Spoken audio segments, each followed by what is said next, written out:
आपके पास 24 घंटे हैं। 24 घंटों में से 8 घंटे मिनिमम आपको चाहिए सोने के लिए, और 8 घंटे सोने के लिए कोई एक आध घंटा फालतू इन्वेस्ट करना पड़ता है, और 8 घंटे कामकाज के लिए।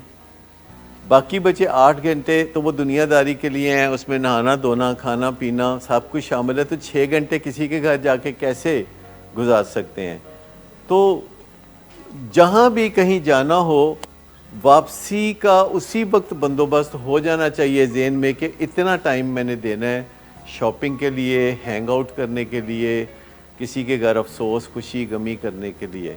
अगर आप ये करते जाएंगे तो आपके तर्ज़े ज़िंदगी से तलखी नहीं निकलेगी, ना अपने लिए निकलेगी ना दूसरे के लिए निकलेगी, तलखी नहीं निकलेगी। और जब तलखी नहीं निकलेगी तो आपको नशे की ज़रूरत ही नहीं होगी। नशे की ज़रूरत पड़ती है जब हमारी ज़िंदगी में तलखियाँ घुल जाती हैं, चाहे वो घर के अंदर घुलें चाहे घर के बाहर घुलें। क्योंकि जो माँ बाप बचपन में बहुत लाड प्यार करते हैं, 12वें साल उम्र के वो भी लाड प्यार करने की बजाय लड़ना शुरू कर देते हैं, क्योंकि आखिर वो सोच रहे थे कि उनके लाड प्यार का कोई अच्छा नतीजा निकलेगा, लेकिन वो देखते हैं कि उनके लाड प्यार का नतीजा बहुत बुरा निकला। तो फिर वो बच्चे को स्कूल के ऊपर डांट डपटते हैं कि तुम अव्वल क्यों नहीं आते, या तुम जल्दी क्यों नहीं सोते, या तुम गलत लड़कों से क्यों मिलते हो। तो जूं उम्र बढ़ती है इंसान को तनकीद का सामना करना पड़ता है, जबकि वो बचपन में तनकीद की आदत नहीं होती। कभी आपने देखा है 1.5 साल के बच्चे को किसी ने तनकीद का निशाना बनाया हो? कभी 1.5 साल के बच्चे के साथ हम खामखाई तारीफ कर रहे होते, मतलब वो भी खामखाई मुस्कुरा रहा होता है।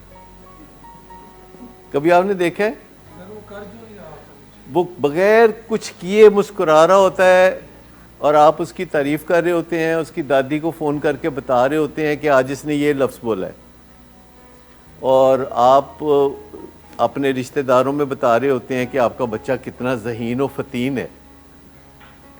लेकिन जो ही वो 4-5 साल का होता है तो फिर तनकीद शुरू हो जाती है थोड़ी थोड़ी। 10-12 साल की उम्र में तनकीद अपने अरूज को पहुंच जाती है, और फिर बच्चा समझता है कि मैं किसी डरावने ख्वाब में से जागा हूँ। स्कूल जाते हैं तो दूसरे बच्चे बुली करते हैं,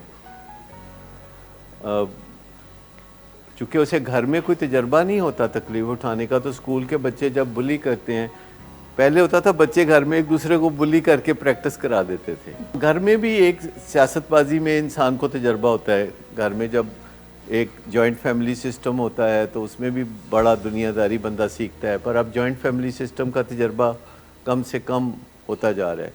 तो आपने ये बात अच्छी तरह से समझ ली कि अगर बचपन से ज़िम्मेदारियाँ डाली जाएँ, एग्जीक्यूटिव स्किल सिखाई जाएँ, तो उस बच्चे की दिलचस्पी कतई तौर पर ड्रग्स में और अल्कोहल में नहीं होगी।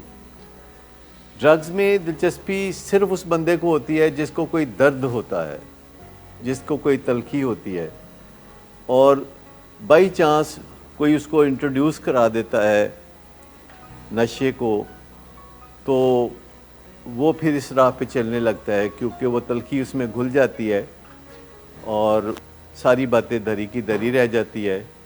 और वो जो उसने बचपन से सोचा था कि चरसी कोई बुरा होता है, फिर वो कहता है चरसी कदी ना मरसी। फिर वो इस तरह की अच्छी अच्छी बातें चर्च के बारे में सोचता है।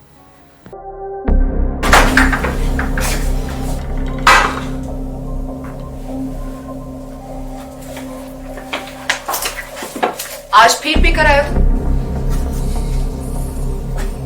नहीं तो इन बच्चों का ही ख्याल कर लो। बंद करो तुम अपनी बकवास। लेकिन तुम अपनी घटियार को तो सिर्फ बाज मत आना। तुम हो ही घटिया इंसान। तुम होती कौन हो मुझे रोकने वाली? तुम्हारे बाप के बाल की पीता हूं क्या? शराब नोशी की वजह किरदार की खराबी नहीं, मूड की खराबी है। शराब नोशी कभी भी नशे की बीमारी में बदल सकती है।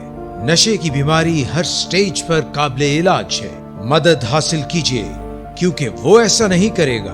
विलिंग वेज से मदद हासिल कीजिए, कहीं से भी मदद हासिल कीजिए, लेकिन फौरी मदद हासिल कीजिए। जिस मुआवजे के इंतजार में आपने बहुत देर कर दी, अब वो दस्तक दे रहा है। मदद हासिल कीजिए, मदद हासिल कीजिए, मदद हासिल कीजिए।